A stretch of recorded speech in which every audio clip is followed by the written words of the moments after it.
Pagi matahari cerah sekali. Sayang tadi pagi saya cuma dengar keliru, Susi keliru, Susi keliru.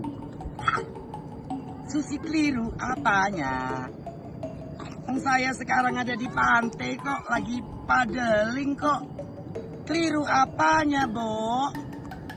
Di siang hari begini ngomong Susi keliru.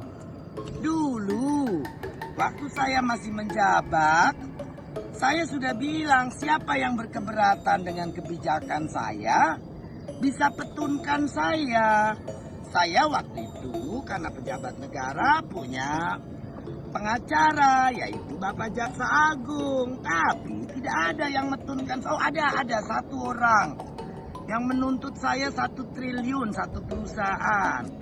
Tapi oleh pengacara menteri waktu itu Pak Jaksa Agung.